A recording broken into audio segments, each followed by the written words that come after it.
दोस्तों Jayaprakash power ventures limited की बात करें, स्टॉक आज बिल्कुल फ्लैट ट्रेड कर रहा है। यानी एक तरफ तो बाजार में ज़बरदस्त गिरावट है, लगभग 600 पॉइंट की गिरावट इस समय बाजार में बनी हुई है। उसके बावजूद भी जेपी पावर मजबूत दिख रहा है क्योंकि गिरावट नहीं है और उसके पीछे वजह की बड़े फंड हाउस इस समय काफ़ी अच्छी खरीदारी कर रहे हैं।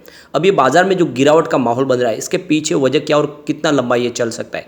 क्या इस समय जेपी पावर में इन्वेस्टमेंट करना चाहिए या फिर प्रॉफिट बुक करके निकलना चाहिए? क्योंकि स्टॉक ने पिछले दिनों काफ़ी अच्छी तेज़ी बताई है, आगे की क्या संभावना है? और ये जो तेज़ी बनी है, ये क्या वाकई में ज़मीनी हकीकत है या फिर ये एक ऑपरेटर का ट्रैप है? समझने की कोशिश करेंगे। यानी जेपी पावर के पिछले 2-3 4 जो रिजल्ट है उसके हिसाब से समझेंगे कि वाकई में इसके बिजनेस में इंप्रूवमेंट दिख रहा है, क्या वाकई में कंपनी कमाल कर रही है या फिर प्राइस ऐसे ही बढ़ रही है जिससे छोटे से पेनी स्टॉक दौड़ते हैं। इन सारी बातों को समझने की कोशिश करेंगे इस वीडियो के माध्यम से। लेकिन फ्रेंड, आपके लिए एक ज़रूरी सूचना, हमने एक नया चैनल शुरू कर दिया है, ऑनलाइन मार्केट। इस चैनल के अंदर ऐसे कुछ शेयर के बारे में डिस्कस करते हैं हम जिसके बारे में अभी तक लोगों को पता नहीं है, और आप समझ सकते हो कि कुछ ऐसे स्टॉक जो बिल्कुल नहीं दौड़े काफ़ी समय से, लेकिन आने वाले समय वो मल्टीबैगर बन सकते हैं। वो सारी जानकारी आपको वहाँ पे मिलेगी। तो अभी जाके उस चैनल को आप सब्सक्राइब कर लीजिए, डिस्क्रिप्शन में उसकी लिंक दी हुई है और कम्युनिटी पोस्ट में भी चैनल के बारे में जानकारी है। तो अभी का अभी आप चैनल सब्सक्राइब कर सकते हैं।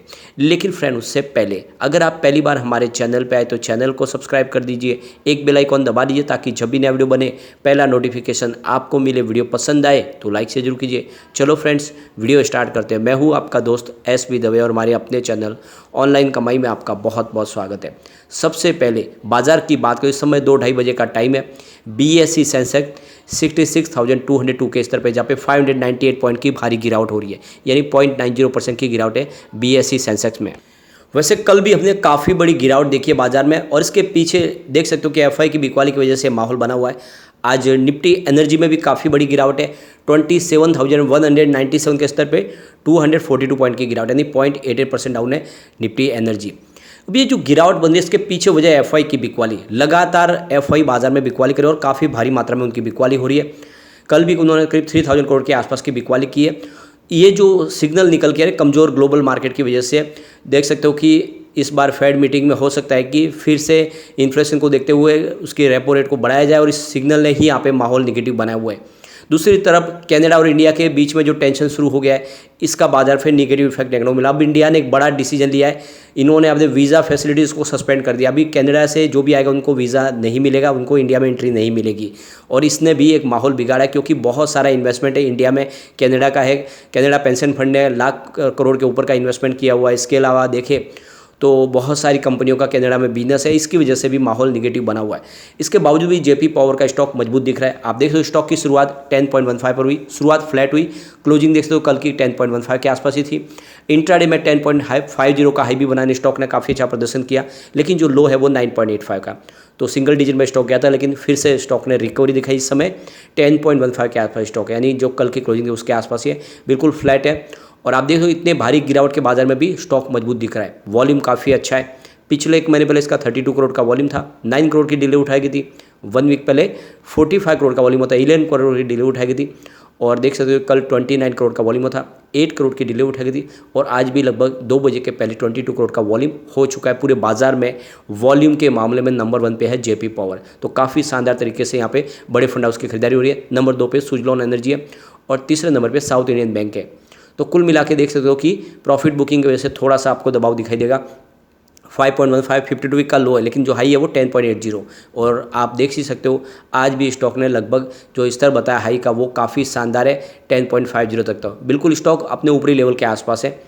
अब यहाँ पे देख ही सकते हो कि 2007 में स्टॉक 130 के ऊपर तक जाके आ चुका है, यानी बहुत ही शानदार इसने प्रदर्शन किया था। 3 डिजिट में स्टॉक था 2007 में, लेकिन फिर बाजार में गिरावट 2008 में ये स्टॉक भी नीचे आया और 50% तक चला गया था। कोरोना काल में काफ़ी ज़बरदस्त लोगों को लॉस होता, बिल्कुल कौड़ियों के भाव में स्टॉक आया। लेकिन उसके बाद में मैंने कहा था कि इसमें आप खरीदारी कीजिए। यह स्टॉक ऑलरेडी कोरोना के बाद में ही साल भर के अंदर 10 तक पहुंच गया था और अभी भी फिर से उस लेवल पे आ चुका है, तो काफ़ी शानदार प्रदर्शन कर रहा है। और इसके पीछे वजह इसका बिजनेस, यहाँ पे सिर्फ 6 मंथ के हिसाब से स्टॉक ने फिर से 70% की शानदार तेज़ी बताई है। यहाँ पे 5 रुपीज़ के आसपास जो स्टॉक था इस समय 10 रुपीज़ के आसपास है। तो देखो एक तरह से पैसे आपके डबल हुए सिर्फ 6 महीनों के अंदर। यहाँ पे 1 मंथ के रिटर्न की भी बात करें, 41% का शानदार रिटर्न दिया स्टॉक ने। 7 का स्टॉक था, इस समय 10 के आसपास है। तो कुल मिला के यहाँ पे स्टॉक बहुत मजबूत है। अब इसके प्रदर्शन को अगर हम देखें पिछले 2-3 क्वार्टर से इसका संभावना को तलाशे कैसा है इसका रिजल्ट है, तो आपको समझ में आएगा कि वाकई में इसका रिजल्ट बेहतर हो रहा है, कंपनी का प्रदर्शन अच्छा है। सबसे पहले अगर हम कंपनी के टोटल क्वार्टर के हिसाब से रेवेन्यू को देखें तो दिसंबर 2022 में जहाँ पे 1206 करोड़ के आसपास था, जो मार्च 2023 में बढ़ के 1385 करोड़ तक पहुँचा और जून 2023 में ये 1714 करोड़ के आसपास पहुँचा। यानी लगातार रेवेन्यू बढ़ रहा है, कहीं कोई रुकावट नहीं है। अब इसके अलावा अगर कंपनी के ऑपरेटिंग प्रॉफिट की बात करें तो 9.9 करोड़ के आसपास था दिसंबर 2022 में, जो देख सकते हो कि मार्च 2023 में बढ़ के 221 करोड़ तक पहुंच गया और जून 2023 में तो सीधा ये 521 करोड़ के आसपास पहुंच गया। तो कंपनी का ऑपरेटिंग प्रॉफिट देखे जो सिर्फ 9 करोड़ के आसपास दिसंबर क्वार्टर में वो 500 करोड़ तक पहुंच गया। तो आप समझ ही सकते हो कि कंपनी का बिजनेस बहुत तेज़ी से बढ़ रहा है और इसी वजह से इसकी शेयर की प्राइस बढ़ने लगी है। ऑपरेटिंग प्रॉफिट अगर इसके परसेंटेज में अगर आप देखें तो 0.82% के आसपास था दिसंबर में, जो देख सकते हो कि 16% के आसपास हुआ मार्च 2023 में और जून में तो सीधा ये 30.53% तक पहुंच गया। तो ज़बरदस्त वृद्धि है। इसके अलावा इंटरेस्ट देखें इसका कंपनी का क्वार्टर हिसाब से तो 135 करोड़ था दिसंबर में, 136 करोड़ मार्च में और फिलहाल 119 करोड़ के आसपास है। अब कंपनी के प्रॉफिट बिफोर टैक्स को देखें तो आप देखोगे दिसंबर में 237 करोड़ का भारी लॉस हुआ था कंपनी को, मार्च में -24 करोड़ यानी 24 करोड़ का लॉस था, लेकिन इस बार जून में 294 करोड़ का ज़बरदस्त प्रॉफिट हुआ है। तो कंपनी भारी लॉस से प्रॉफिट में आई है। अब यहाँ पे अगर हम इसके आंकड़े देखें, अगर आप नेट प्रॉफिट आफ्टर टैक्स की बात करें तो 216 करोड़ का लॉस था दिसंबर क्वार्टर में, मार्च में ये घट के 41 करोड़ के आसपास आया, लेकिन इस बार 191 करोड़ का ज़बरदस्त प्रॉफिट है।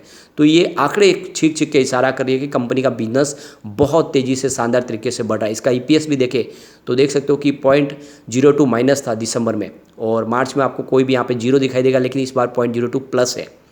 ये सारे आंकड़े काफ़ी बेहतर है और इशारा कर रहे हैं कि इसमें लॉन्ग टर्म का नजरिया लेकर अगर आप निवेश करेंगे तो ये स्टॉक आपको डेफिनेटली मालामाल कर सकता है। बिल्कुल कौड़ियों के भाव में स्टॉक मिल रहा है, इन्वेस्टमेंट यहाँ पे किया जा सकता है। यहाँ पे अब चलते हैं कुछ बड़ी डील की तरफ, जिसकी वजह से माहौल पॉजिटिव बना हो। तो सुबह 9:27 पर 10.30 की प्राइस से 20,15,000 शेयरों की शानदार खरीदारी हुई। फिर 9:40 पर 10.45 की प्राइस से 28,68,000 शेयरों की खरीदारी और हुई। फिर 10:32 पर 10.20 की प्राइस से 20,84,000 शेयरों की एक प्रॉफिट बुकिंग हुई।